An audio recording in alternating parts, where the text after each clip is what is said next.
Hello, welcome back to another video, and today I'm going to be taking a look at the newest SD Gundam game, SD Gundam Battle Alliance. Just a little introduction to the game first if you haven't played it. SD Gundam Battle Alliance is a hack-and-slash RPG, but SD Gundam.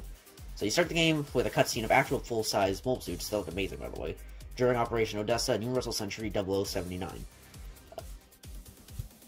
You and your mobile suit squad's programmer, Juno, get transported to G-Universe, essentially a digital catalog of Gundam history from various universes. You have to go around these timelines and fix breaks happening where other universe mobile suits are getting warped to different timelines. After turning them to their respective universes, you then partake in true missions where you replay events of history, aka kill the big baddie there. You also get 2 AA partners that help you out in battle and will become stronger in battle the more you fight with them. Now that the introduction is over, I can get on to the main review. So we're splitting this video up into 4 main parts: the good, the bad, addressing some of the game's main criticisms, and the conclusion. So I guess let's get the negative stuff out of the way first. Alright, so essentially I have 5 main criticisms of the game, starting with very few playable grunts. As someone who loves grunts and mass production mobile suits, I'm kind of disappointed there aren't more playable ones. Sure, you can battle many kinds of these mass production mobile suits, but very few are playable, sadly. No PvP. I think all fighting games need some kind of online option to battle other players, but sadly this game only has PvE, which is player versus entity, by the way. Though, it is still being updated, so hopefully we'll get PvP sometime in the future. Also, yes, I know there's online co-op, but that isn't PvP, that's just PvE with other players. No pausing. Don't really have much to say about this one. Can't pause. It's really annoying.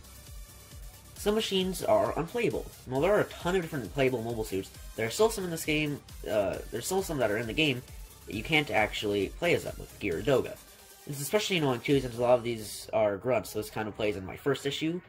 And it's just overall annoying when so many cool designs are in the game, but just aren't playable. Locking on being buggy sometimes. I know a lot of people complain about this one, and while I still don't think it is nearly as bad as people say it is, locking on can still be somewhat buggy occasionally. Just a mini criticism, but at times the bosses can be like sort of too easy. I play on normal mode too. Not too much of an issue though. Oh, and by the way, when you finish the game and you get to hard mode, things are really tricky. Like my Arios, which is what I main, it's like level 50. I was only able to beat a boss from Directory 1. Okay, negativity done? Good. Now I can start gushing over how much I love this game. Just like with the issues I had with the game, I'm going to be doing this part in a list format, so here we go. Movement in this game feels super smooth and natural, and the game animations really help with this. Seriously, the movement in this game feels the best of all the Gundam games on Steam at the moment. It's like the fast-paced fast-paced movement of Gundam Evolution, while still feeling like you're actually in a giant robot and not a reskinned Overwatch character. Which is kind of ironic since Gundam Evolution has full-size mecha, whereas Battle Alliance just has the cutesy SD mobile suits. While I know a lot of people have issues with it being repetitive, the combat in this game is honestly super fun. It's fast-paced and has some amazing special effects that don't actually get in the way of seeing too much, despite what most will lead you to believe. The combat system itself is also pretty nice. You get 4 main attacks: your melee, which is the left mouse button, your range, which is the right mouse button, sub-weapon 1, which is G, and sub-weapon 2, which is F. By the way, if you couldn't tell already, these are all the controls I'm talking about here on computer, so console players is probably different. On top of this, if you hold down the mouse button while using melee, you can do a spin attack, and at least on the Arios I use, V does another attack. On top of this, you can also block, which is C, perfect block, and counter. Voice acting in the game is surprisingly good. The characters are cool, and the story, while not amazing, is still decent when SD games usually are very story light, and Gundam games for that matter. The fan service is also really cool in this. I think just traversing different timelines is cool enough, but every once in a while you get cool references and interactions between different universe characters. For example, Kira hearing of the Hyakushiki and thinking they're talking about the Akatsuki Gundam. There's a ton of playable moments in this, and I mean a lot, from almost every timeline, including stuff from other SD games and media. Just wish there were more grunts, though. The game has like an actual opening, and it's amazing. The rest of the music is also pretty decent too, mostly consisting of remixes of past Gundam songs, with a few original songs for the game. Okay, so I didn't mark it on the script, but this is the part where I address like some criticisms and just say, no. I keep seeing people talking about the grinding in the game being super awful. I'm like, no? I'm a person that absolutely despises grinding in video games, and there really isn't much here. I mean, if you want to unlock every mobile suit in the game, then yeah, you're gonna have to grind, but you really don't need to, as usually you find MS that fits your playstyle early on into the game. Like, I've beat the entire game, and I've only mained 2 mobile suits. From the start it was the Phoenix Gundam, then as soon as I got the Arios, I switched to that. Well, I do have to admit, I did grind once in the game. I was on the final boss level, the recommended mobile suit level was 50, but my mobile suit, Arios, it was level 50, but my, like, AI teammate mobile suits were only around level 45, so I replayed some past missions, like, around just, like, 4 times, and got them to 50. Is that really that bad? Grinding was tiny, and it was only for the last boss. You should be able to beat the whole game without replaying levels after completion. Although I did try to replay them just because I missed the game, but they're very tricky in hard mode. You should be able to beat the whole game without replaying levels after completion, as a lot of bosses are pretty easy to beat after 1 or 2 tries. Except of course for the last boss, which is kind of meant to be tricky. Now if you want to switch mobile suits in the middle of the game, you can't really, as they'll all start out on level 1, and you have to grind a bit to upgrade them. Once again, you probably won't ever need a switch, because I beat the entire game and only switched main mobile suits once, super early on. Also, people saying that if you want to get more mobile suits, you have to grind levels a ton. And yeah, for some you do, but once again, you'll probably find your perfect mobile suit early on, and you'll still get a bunch of mobile suits for just playing through the story normally and not replaying levels after beating them. Many people also say the gameplay is repetitive, and I guess at times it can be kind of repetitive. It's still super fun nonetheless, and it gets quite different in some of the final missions where you go around disabling, such as destroying generators, or traversing an almost maze-like colony just to get to the center. Or just running around on Mars with no clear objective besides killing everyone. And finally, the price. I don't actually see too many people complaining about it, but I know some people aren't willing to pay like $80 for a game. And yeah, that price may be a tad bit too much. I'd still say it's worth it.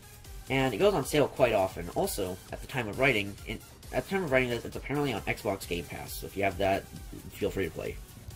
This part isn't related to any segments, besides just the part where I praise the game, but I just want to talk about how much I love the ending.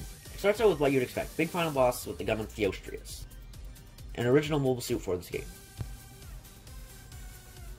That combines other original designs, the Gundam Latreia, the Plug-in H, and the Plug-in P. They all combine to form the Gundam Theostrius, the Gundam to end all Gundams, apparently. The boss fight is hard as hell. It legit caused me to grind for the first time and the last time in the game. Beating it was super satisfying. You get a ton of dialogue with characters, such as saying goodbye to each other as the job is done. There's then some reason, I don't know, I don't remember. I was too busy being sad the game was over.